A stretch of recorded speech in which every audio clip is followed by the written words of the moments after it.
Hey, Al fans. Well, couple things. Orange, always good. Second, I just want to get out some personal things. I want to thank everybody from the Isle Uncensored group as well as my family for welcoming my son Stephen home from military leave. We also found out he's going to come back for Christmas, which is great. So I don't even want to mention names. There's too many, you forget. So I want to thank everybody for that. And I want to thank my sister for having a great party for him, and my son William and his girlfriend Bernadette had come. So my entire family was there except for my little baby, Alexis, we're trying to get her up in about another week and a half. So I want to get all the thanks out of the way. So let's talk about the game. And I can tell you some funny tidbits. I'm trying to follow Kerry's post, but I had taken so many photos that my battery was running low. So within a blink of an eyelash, the Isles are down 2-0. And I'm putting that Jim Mora, that classic post-game interview. And even my son, who's in his 20s, William, knew about it. On the thread, they're going crazy. The Isles suck. This is going on now within the game. They're down 2-0, and I put that post of Mora going, playoffs? What playoffs? Playoffs? All I wanted to do was win a game. Playoffs? That's the way we felt when they were down 2-0, okay? Then all of a sudden, Mr. Whipping Boy, Josh Bailey, he's worth at least 10 pucks now and 5 sticks, gets a beautiful goal to make it 2-1. So here's the best part of the night. Remember now, we're having a party in Hicksville, Long Island. It's for my son, a first lieutenant, and my Aunt Lorraine is moving to Florida. You have to be social, and we were for like 4 hours. So now it's game time. It's 2-1 Tampa. But during the whole time, I'm making pit stops trying to talk, and there's like 10 guys in one room, and there's women talking about pedicures and manicures in another room. I was there for about 9 seconds, and I escaped, back to the game, right? But you got to be cordial because I'm like the patriarch now of the family, right? I didn't want to be totally rude. So Jake comes up to me. There was a lot of people there. He goes, Dennis, what? He goes, Stamkos has got a penalty shot. I go, oh, shit. It was 2-1. I had gone to the bathroom. So I walk in the room. Of course, I've always been one to be bravado and figured I'd cause some stink. And I go, all right, guys, here's my prediction. So they go to me, what, of the penalty shot? I go, no, of the game. I go, if he scores, they win. Case closed. If Griess stops him, the Isles are going to win. Oh, you don't know that? We're still down 2-1. You don't know. Yeah, I do know that. Because I've watched enough hockey to know that they're game changers. Just remember Sean Bates, how the roof fell off Nassau. They would have beat the dynasty team in those last 5 minutes. They weren't as good. But my whole point is, so I want to capture what those 5 seconds were like, the tension in the room.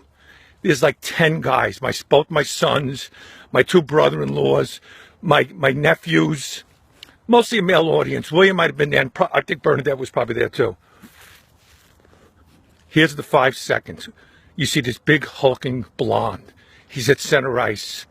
I got my ballsy prediction on the line, right? 5 seconds.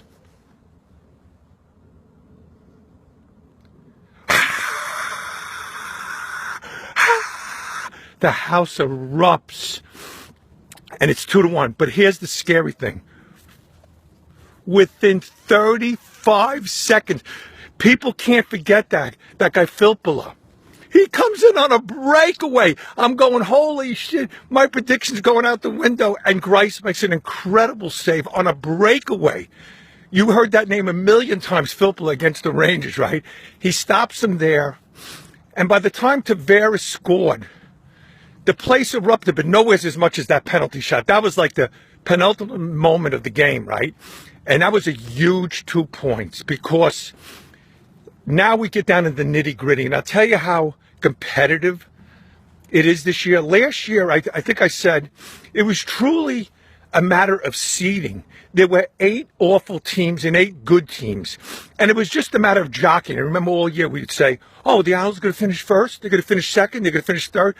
Today I look at the standings. We just took 5 out of 6 points. We're behind Pittsburgh because of that freaking 3-point game. They lost in overtime. That's why I made that whole video a month ago. And we're behind Pittsburgh. They have a game in hand. The Devils, the most miraculous win ever. We saw that last night. They're on our ass.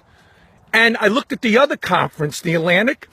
There's about 4 teams that we're tied with. So anybody who says, oh, points aren't important early, they're full of it. I keep on saying points you rack up early, you bank them, and it means everything. Okay? So let's get into how huge this week is. 4 games. And the Patelis charm needs to continue. Right now, me, William, and Steve are 4-0 at Barclays. I'm 2-0. Will is 1-0. Steve is 1-0. Obviously, I went to them with the separate games. Now, the boss lady's going. Tomorrow night against the Avalanche. My wife, William, Bernadette, and their good friend Mike are going to Barclays to start off the week. That is the second most important game of the week. Why is it the second? And I don't have to tell you what the first one is, but because you need to get the week off on a good start when you see the remaining schedule. It is huge that we get the 2 there, because then Wednesday is Armageddon. Broadway comes into town. And the thing that's going to bother me a little, and listen, I saw it at Nassau. I'm not going to be a hypocrite. In the early years when the Islanders were trying to establish a foothold in Nassau, there was about 6,000 Islander fans and 10,000 Ranger fans. Then during the dynasty, we cut that down to where we had about 12, 5, 13. They still had 25 to 3,000 fans during the dynasty. I'm fearful that all the obstructed seats, you know the Ranger fans are going to buy that up, that I'm going to guess, and only Colleen Tom would tell us or whoever else goes, I'm going to guess it's a 50-50 at best mix. We're lucky to have 8,000 because the place holds 15,700. I really believe we're going to be lucky. And by the way, that happened at Nassau. So I'm not going to be a hypocrite because everybody knows how much I love the Coliseum. Okay? I just hope we at least have 8,000 fans there. So now we get over that emotional game and we play a team that we hardly ever beat, like Montreal. Now, I know we beat him this year. Griess stood on his head. St. Louis, who destroyed us last year twice, outplayed us for 60 minutes. Griess stole that game, too. Remember a month ago? We won in overtime. And then one of the hottest teams in the league, their number 2 seed in the Atlantic, Ottawa. So we have our work cut out this week. It is absolutely huge to start the week off tomorrow. No ifs, ands, or buts. No losses, no overtime ties to that team. If you do it against a great team, like a Montreal, you take that point and run. We need the 2 tomorrow. Then Wednesday, we'll be on pins and needles when our arch bitter enemy comes into town. And then a tough blue team, followed by Ottawa. So there's 8 points for grabs. I told my son, very rarely am I going to wear the neutral. A neutral cap will be if we got like 4 out of 8. You'll see me in the big beanie that I normally wear. 5 or more, I'm putting on orange. 4 or less, you're going to see that dreaded blue on the other side. So until next Sunday, with 4 big games up, let's go Isles. Thank you to everyone. And boy, what a blast that game was last night. Thanks.